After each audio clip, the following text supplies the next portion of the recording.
Hace un tiempito salió en el New York Times una nota de la que hicieron eco algunos críticos feministas de habla inglesa. Pero afortunadamente, o quizás desafortunadamente para nosotros, hay una versión en español que podemos leer y por lo tanto así podemos todos disfrutarlo. Me parece interesante comentar este artículo ya que hace un cruce entre el feminismo radical y un viejo conocido mío.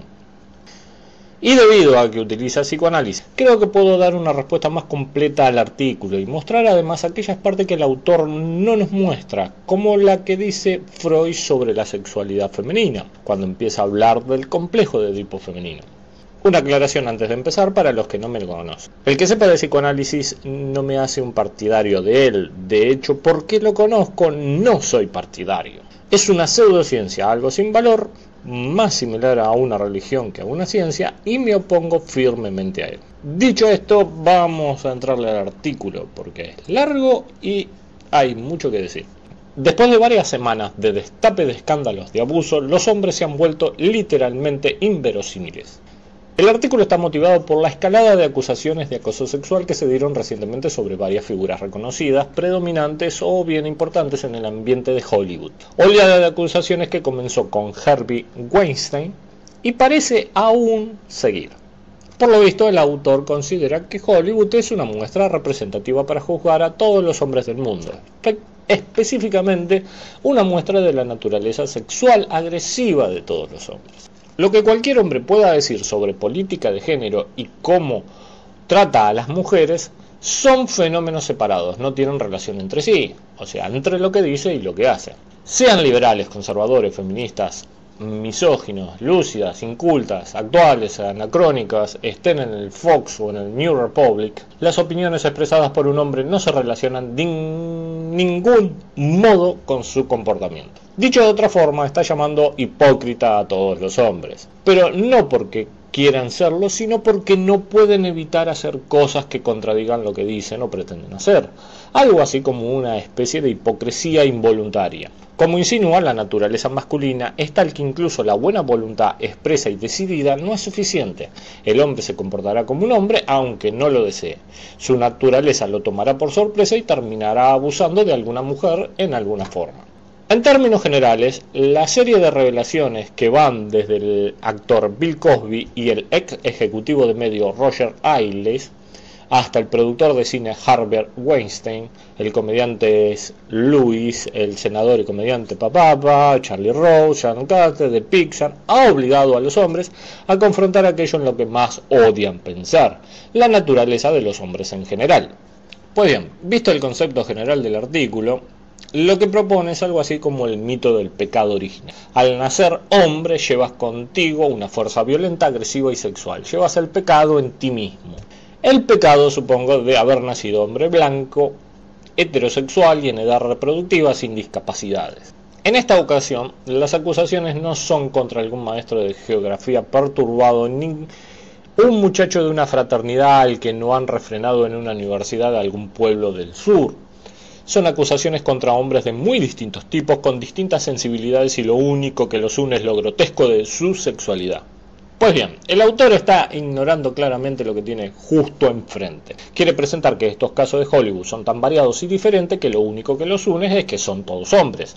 Pero allí mismo, enfrente de su nariz, tiene otro factor mucho más probable que dé con la causa del problema de las acusaciones en Hollywood. El mismo Hollywood. Algo que salta a simple vista es que son todos hombres pertenecientes al ambiente del espectáculo, lo que ve como producto de la naturaleza masculina, pues bien parece ser más producto de un ambiente que se mueve mucho por contactos y favores.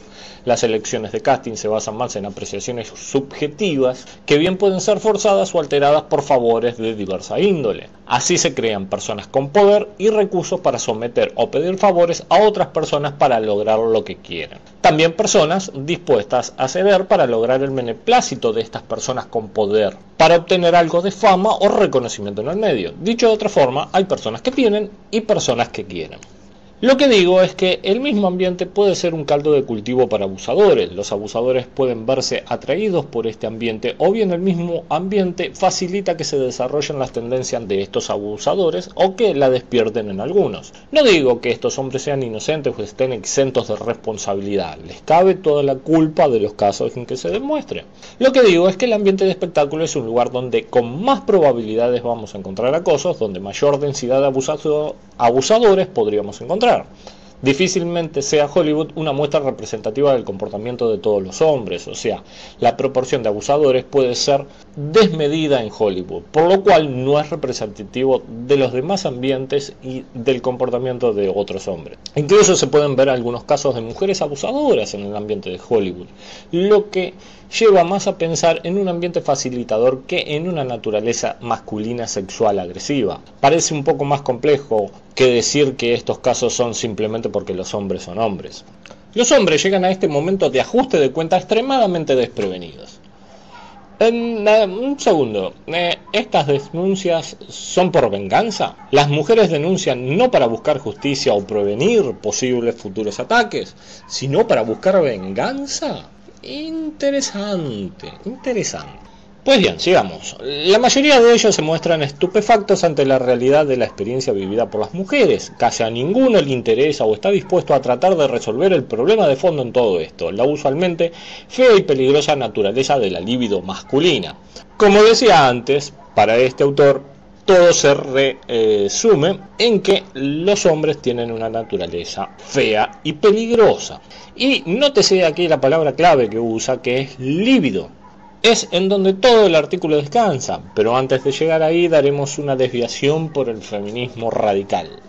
Durante la mayor parte de la historia, hemos dado por sentada la brutalidad implícita de la sexualidad masculina. Aquí debo preguntar, ¿quiénes en nosotros? ¿Quiénes fueron los que dieron por sentada la brutalidad de la sexualidad masculina? Un par de citas nada más nos trae el autor. Un teólogo cristiano del siglo III y Andrea Dworkin, una feminista radical de los 70 y los 80. Y luego dirá que los cuentos de hadas también, y como dije, usará a Freud para justificar eso. Vamos con Dworkin. En 1976, la feminista radical y enemiga de la pornografía, Andrea Dworkin, dijo que el único sexo entre el hombre y la mujer que podría llevarse a cabo sin violencia era el sexo con un pene flácido. Pienso que los hombres tendrán que renunciar a sus preciosas erecciones, escribió. Pues bien, hay varias cosas para decir sobre este simple párrafo. Empecemos diciendo que la cita está incompleta. Ponerla en contexto nos va a dar una mejor idea por dónde va esta feminista. Les sugiero que la transformación del modelo sexual masculino bajo el cual todos trabajamos y el amor comienza donde hay una congruencia, no una separación, una congruencia de sentimiento e interés erótico, que comienza con lo que sabemos sobre la sexualidad femenina, distinta del toque y la sensibilidad masculino-clitoriana. Orgasmos múltiples, sensibilidad erótica en todo el cuerpo, que no debe ni debe ser localizado, contenida genitalmente, con ternura, en respeto propio y en absoluto respeto mutuo. Dworkin asume que la relación sexual entre el hombre y la mujer no puede ser más que desigual. Al ser diferentes, no puede resultar más que uno se imponga sobre el otro, y siendo el hombre el que tiene erecciones, pues será el que se imponga. Para los hombres, sospecho que esta transformación comienza en el lugar que más temen, es decir, en un pene flácido.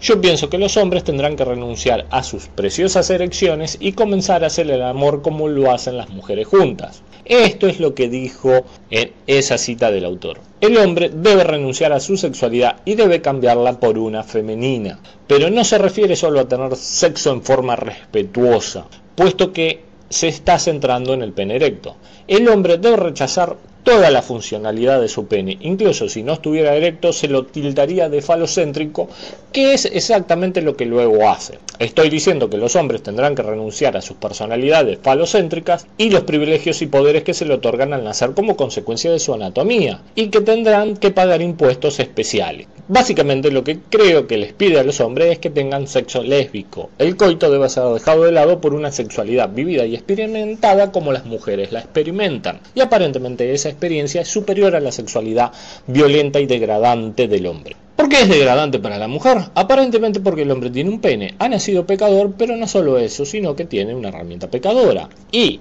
aquí es el asunto. El que Dworkin piense que el hombre puede tener un encuentro erótico con un pene flácido hace claro que no comprende la experiencia sexual masculina. Y me temo que no es un asunto exclusivo de las feministas dogmáticas esto. Creo intuir, y es mi opinión, no puedo justificar nada más, que muchas mujeres no parecen comprender esto de la sexualidad masculina.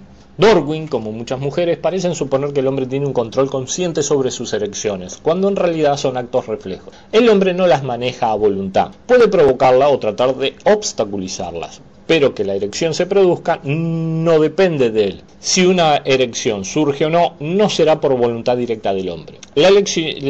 La erección es como cualquier acto reflejo. Por ejemplo, nadie puede dilatar sus pupilas o establecer su ritmo cardíaco a voluntad. Puede provocarlo, pero puede que no sea efectivo eso. Por ejemplo, puedo pasar una luz por mis ojos y ver la dilatación, pero si hay algún tipo de problema, por más intensa que sea la luz, nada pasará. Y si quisiera mantenerlo, tampoco podría. El ojo se acostumbra a la luz y ajusta la pupila, digamos de forma automática. Y se necesita un nuevo estímulo para mantenerla abierta. Para nada es producto de una voluntad consciente. Con la erección sucede lo mismo. El hombre puede provocarla, ya sea con toques, manoseos, pensamientos eróticos o todo junto. Y como la pupila, debe mantenerse excitado para mantener la erección. Si un hombre quisiera evitar una erección, debería pensar en forma contraria a lo que considera erótico. Pene flácido y erotismo, en resumen, son dos cosas que no van juntas, son cosas contradictorias. Curiosamente, también a las mujeres pasan por altos reflejos que son signos de su excitación sexual. E igual como el hombre requiere mantener la excitación, una estimulación continua. Así que esta feminista pretende un pene flácido en un entorno erótico. Pretende que el hombre tenga sexo y que esté pensando en nada sexual. En cierta manera esto se parece mucho a cuando la iglesia habla. Si estás haciendo sexo y lo estás disfrutando, pues entonces lo estás haciendo mal. Pero bueno, en este caso solo aplicado para el hombre. Y como religión que se precia, el feminismo de Dworkin no puede evitar reglamentar la vida sexual de las personas. Nos dice cómo debemos tener sexo. Presenta que hay varias formas de sexualidad correctas y otras incorrectas. La sexualidad masculina, obviamente incorrecta para el feminismo, desde su misma naturaleza asume que el coito es una forma moralmente incorrecta de tener sexo y que se la debe abandonar. Pero bien, el problema aquí con Dworkin reside en que considera que no se puede concebir una relación sexual si no es entre dos seres biológicamente iguales. Busca una relación sexual sin penetración, sin que haya un pene involucrado, cuando menos que sea flácido, un pene puesto de lado. Sin embargo, el acto sexual, aún con penetración de por medio, puede ser realizado con un total respeto, con un respeto hacia la otra persona. Yo no veo y no puedo concebir cuál es la lógica para poder mantener que el respeto dependa si un pene está erecto o no. El respeto no es inversamente proporcional a la turgencia de un pene. Por Dios, qué carajo acabo de decir, porque el feminismo es alucinante. Termino con cada frase, por Dios. Terminas explicándolo obro y diciendo frases como esta. El respeto en el sexo no es inversamente proporcional a la turgencia de un pene. No, es insalubre esto y tengo que continuar. Dame un segundo.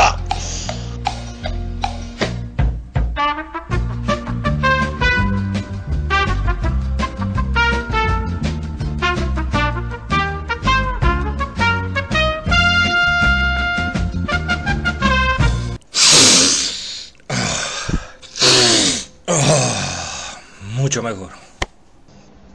Retomemos.